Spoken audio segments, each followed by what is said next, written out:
Ini sampai Nabi mengatakan dalam hadis halaman 254 bahwa innad dunya khulwatun khadirah. Kata Nabi, dunia itu indah, manis dan menawan.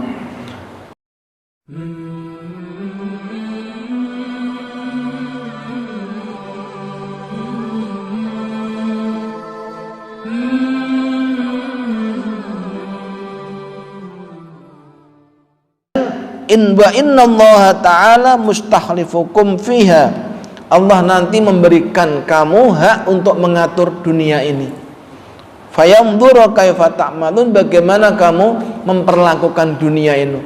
Kalau dunia itu kamu perlakukan dengan melebihi Allah, maka hatimu akan condong kepada dunia itu, ya. Makanya fattakut dunia, takutlah kamu dengan dunia, kata Rasulullah. Wattakun nisaa, dan takutlah dengan perempuan. Sekarang itu tender dengan Cina itu, Pak, ya. Itu rata-rata permintaannya itu kalau kepengen dapat tender, sediakan perempuan yang cantik. Coba kalau Bapak diminta itu, kalau nggak kita sediakan, kita nggak dapat tender. Kalau kita sediakan, kita nolong kemaksiatan. Antara pilih yang mana? Dua-duanya, Masya Allah.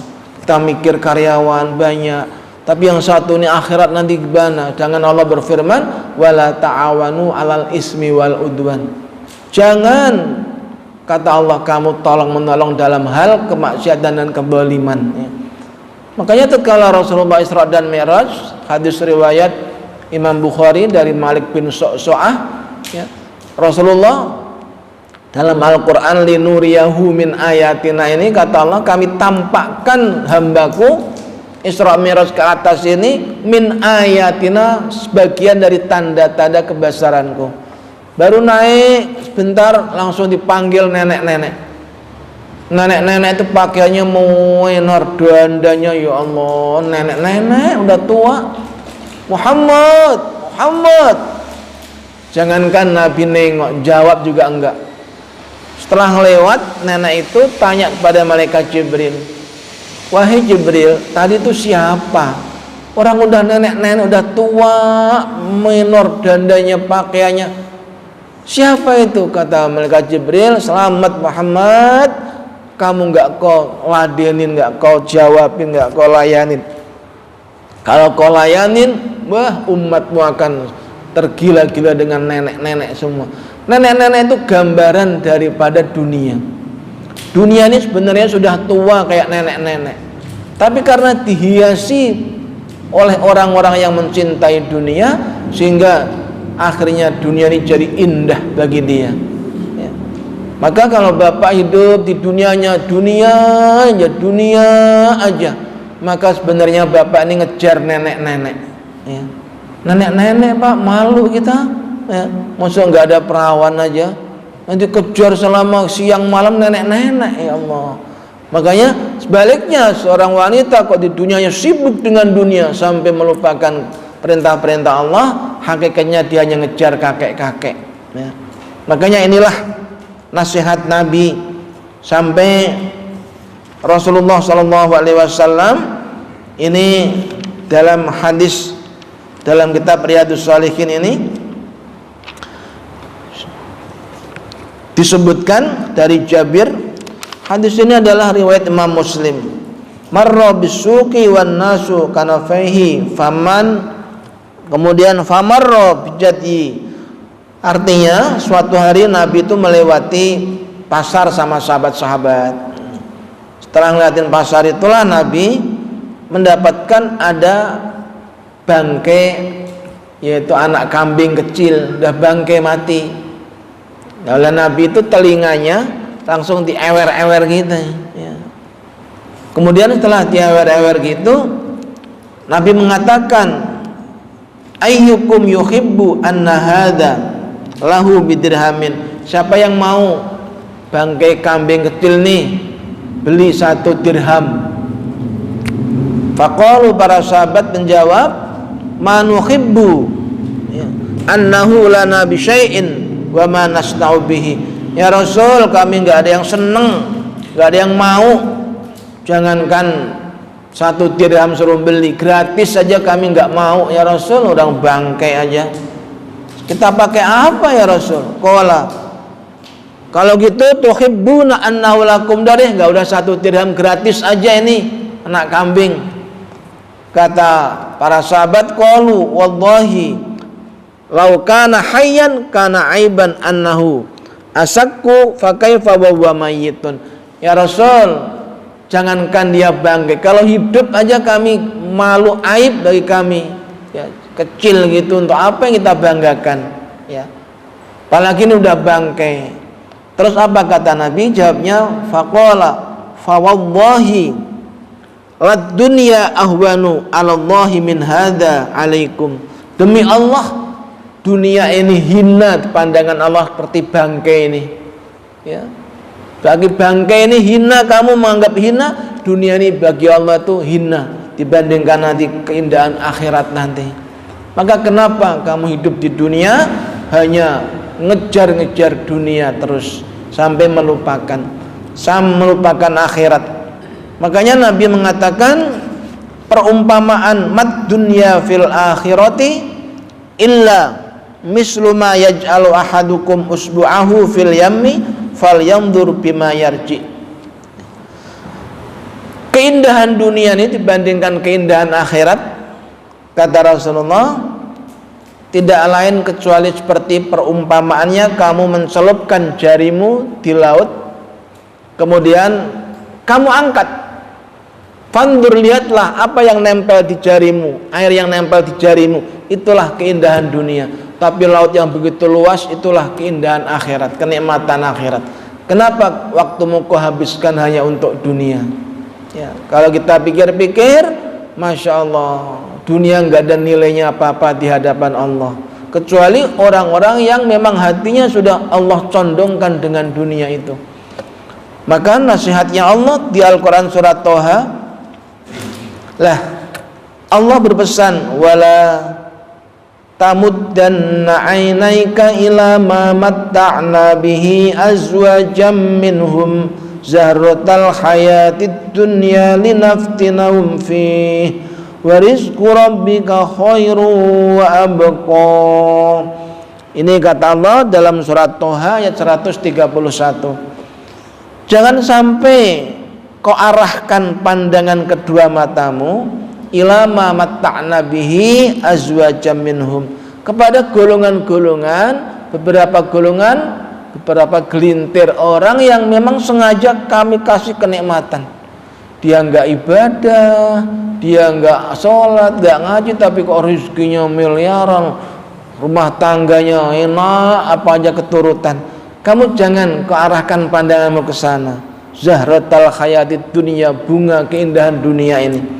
Semuanya itu linaftinahum fih ya, kami uji dia dengan kekayaan yang melimpah, jabatan yang mentereng ya, baru masih muda sudah bintang 2. Wow, ini enggak sembarangan Pak ya, enggak sembarangan. Makanya ini semua ujian, kamu jangan kearahkan ke sana ya, enggak usah iri. Kalau dia enggak, itu bisa dia hancur gara-gara dengan kekayaan jabatannya itu. Makanya kalau bapak ini semuanya jadi menteri, Masya Allah Pak, belum tentu sempat ngaji Pak, kayak seperti sekarang ya. Kalau bapak dikasih jabatan yang tinggi, boro-boro ngaji ya. Makanya cobaan yang berat itu kalau sudah Allah palingkan dari Allah, dia hanya condong kepada harta benda, kekayaan. Maka sampai Rasulullah berpesan dalam kitab hadis Riyadhus Shalihin ini, la tattakhidudz dhaya'ata, jangan kamu di dunia itu hanya numpuk-numpuk kekayaan harta benda. Fatarghabu fid dunya, nanti hatimu itu akan condong kepada apa yang kau kumpulkan itu ya. Kalau kamu di dunia hanya kejar kekayaan aja, otomatis hatimu akan senang dengan itu yang kau kumpulkan itu, lupa dengan Allah, lupa dengan ibadah, itu rata-rata ya. Maka jangan, kata Nabi, kalau bapak senangnya ada senang punya lagi, senangnya goes, ada sepeda nih beli, duit ada beli ini beli, beliau ini beli terus beli aja, akhirnya hati dia tuh condong kepada apa yang ia selalu kita beli. Ada perempuan cantik, kita bagaimana harus mendapatkan dia, bagaimana udah kita tuh puas pindah ganti lagi, kamu hatimu akan condong ke sana terus, lupa sama Allah ya. Makanya kita ini nggak usah condong dengan perempuan-perempuan yang kita ini sudah punya istri. Sebab kalau kita nanti selingkuh, itu nanti pasti dia larinya akan perzinaan. Ini yang khawatir. Kalau orang selingkuh pasti larinya akan perzinaan. Makanya sampai Allah Subhanahu wa taala mengingatkan dalam surat Al-Isra ayat 32, wala taqrabuz zina innahu kana fakhisyatan wa sa'a sabila. Kata Allah, jangan dekat-dekat masalah zina, jangan dekat-dekat zina ya. Dekat aja nggak boleh, apalagi berzina ya. Jangan kayak anak muda dipahaminya dengan letterlek, Ustadz yang dilarang tuh yang nggak boleh deket-deket Ustadz. Wala taqrabuz zina, jangan deket-deket zina. Deket itu nggak boleh. Kalau zina nggak apa-apa katanya lah, dengkulmu saya bilang itu. Sedangkan mafhum mukhalafahnya mimbabi aula, deket aja nggak boleh, apalagi zina. Itu artinya bukan malah diartikan harfiah ya. Sebab kalau kamu berbuat zina, ini kata Rasulullah, hadis riwayat Imam At-Tabrani, iyyakum waz-zina, jauhi zina, fa inna fihi arba'a khisalin, karena zina ini ada 4 imbasnya. Kalau orang berbuat zina, imbasnya akan ada 4 ini, akan menimpa dirinya ya. Makanya nggak usah tertarik, nggak usah kepingin zina. Perempuan cantik yang enggak rasanya sama aja, gelapin aja lampu udah kan. Kalau kita sudah selesai keluar juga udah letoy semua, udah tidur ngorok, udah nikmatnya dunia itu cuma segini. Kalau makanan cuma segini. Kalau udah sampai sini, yang makan kambing guling, makan tempe sama aja, enaknya cuma segini nih, tenggorokan ini berapa senti ini aja. Kenapa kita sampai tergila-gila? Kalau kamu berbuat zina, 1, yudhibul baha'a minal wajhi, Allah cabut itu cahaya keimanan yang ada pada dirinya. Jadi artinya apa? Dia berbuat dosa apapun itu sudah gak takut. Menyuruh membunuh orang, dah bunuh, kalau udah selesai masalahnya kelar, 1 miliar. Dia gak sayang mengeluarkan uang 1 miliar, uang haram ya. Uang itu suatu, orang itu tergantung apa yang ia dapatkan. Seperti teko, di dalam teko kalau air putih keluarnya pasti air putih.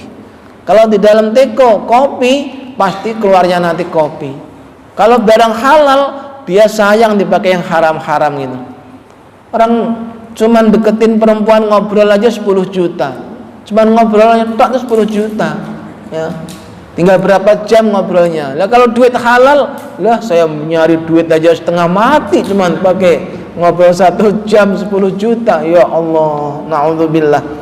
Ya, ini cahaya bunuh orang nggak takut. Ya. Dia jadi backingnya judi online nggak takut. Ya. Pokoknya kalau udah berbuat zina itu cahaya keimanan dicabut. Semuanya dosa itu kecil semuanya. Yang kedua adalah wayak taur rizqo, Allah cabut keberkahan rizkinya, biarpun duitnya miliaran, yang nggak akan membawa maslahat untuk akhiratnya dia, nggak akan bawa maslahat. Makanya Allah menyampaikan wala yahsabannal ladzina kafaru annama numli lahum khairul li anfusihim innama numli lahum liyazdadu isma. Hei orang-orang yang ingkar kepada Allah, orang-orang kafir, jangan mengira ya, saya kasih umur panjang, saya kasih kekayaan yang banyak, jabatan yang tinggi itu baik buat kamu. Innama numli lahum liyazdadu isma, biar kata Allah kami ulur-ulur semua itu semakin banyak harta bendanya, biar semakin tambah banyak dosanya dia. Sebab di akhirat nanti adab itu tergantung dosanya. Sesuai dengan faktanya, buktinya, dosanya banyak, maka azabnya semakin berat. Makanya ini rezekinya itu nggak akan membawa dia keberkahan, dicabut oleh Allah. Wa yuskhitur rahman, orang yang berzina itu akan membuat Allah itu akan murka. Kalau dia nggak taubatan nasuha, maka Allah akan murka selamanya. Wa yastaujibul khuluda finnar, kata Nabi, gara-gara zina maka dia akan menyebabkan kekal di neraka sepanjang masa. Na'udzubillahi min dzalik. Makanya sekarang ini udahlah, kamu reda, urungkan niatmu kepengen selingkuh, karena itu akan mencelakakan kamu. Anak-anakmu nggak akan bangga punya bapak seperti kamu. Rumah tangganya berantakan semua, hancur semua, ya. Apalagi kalau kita iman nggak kuat, Bapak Ibu, ya. Maka inilah dijaga nasihat Rasulullah ini, sampai Rasulullah mau meninggal itu terdengar di telinganya Aisyah istrinya, An-nisa, jagalah perempuan, takutlah dengan perempuan. Ma akroman nisa illa karimun wa ma ahanahunna illa laimun, kata Nabi. Tidak ada laki-laki yang memuliakan, menghormati wanita kecuali laki-laki itu di hadapan Allah adalah laki-laki yang terhormat.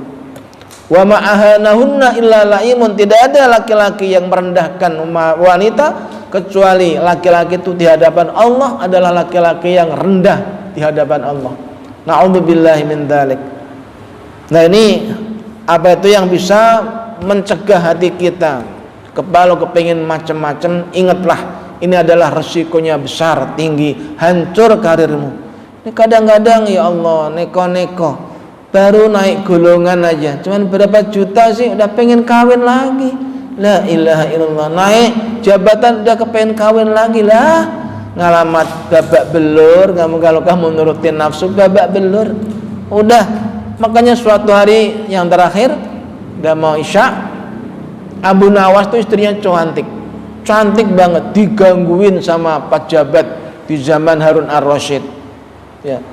Ini akhirnya Abu Nawas itu orangnya kan pointer politiknya, siasatnya. Akhirnya pejabat-pejabat itu dipanggil di rumah Abu Nawas, ada acara pesta yang meriah, makan. Pestanya udah siapkan, ada tenda merah, tenda biru, tenda kuning semua. Tapi orang ini sudah malam tuh nggak dikasih makan-makan, lapar pol-polan sudah. Abu Nawas ini cuman ngomong doang, mana makanannya, lapar nih. Setelah makan udah kelaparan semua, ayo kita ke tenda biru makan. Nggak taunya di tenda biru itu makanannya semua memang biru semua, tapi bahannya ibarat sekarang itu kayak singkong itu lah, ya. Kalau pagi itu kan ada apa? Ada yang makanan yang ada coklat, ada merah, apa namanya itu? Yang didorong yang ada lagu-lagunya itu. Getuk, benar, mau ngomong getuk susah amat. Getuk itu bahannya dari singkong, jadi warna ini.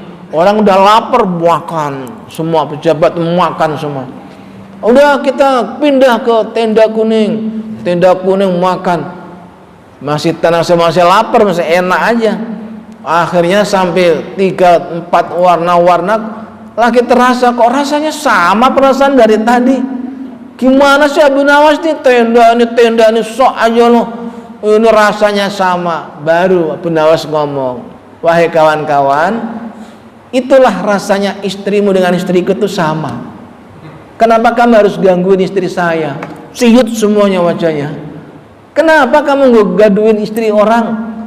Sedangkan rasanya itu sama kayak getuk tadi, warna merah, warna biru, warna kuning sama. Jadi kalau bapak kepengin tergores, kepengin selingkuh, ingat getuknya Abu Nawas, sudah rasanya sama, udah insya Allah akan reda, ini adem nih.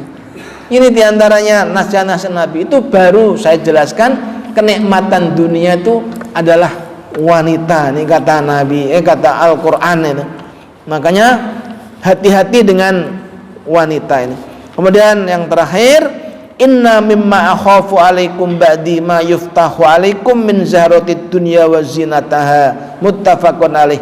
Kata Nabi, sesungguhnya di antara yang paling aku takutkan sepeninggalku nanti terhadap kalian itu, aku takut kalau sudah urusan keindahan dunia itu dibuka selebar-lebarnya untuk kamu.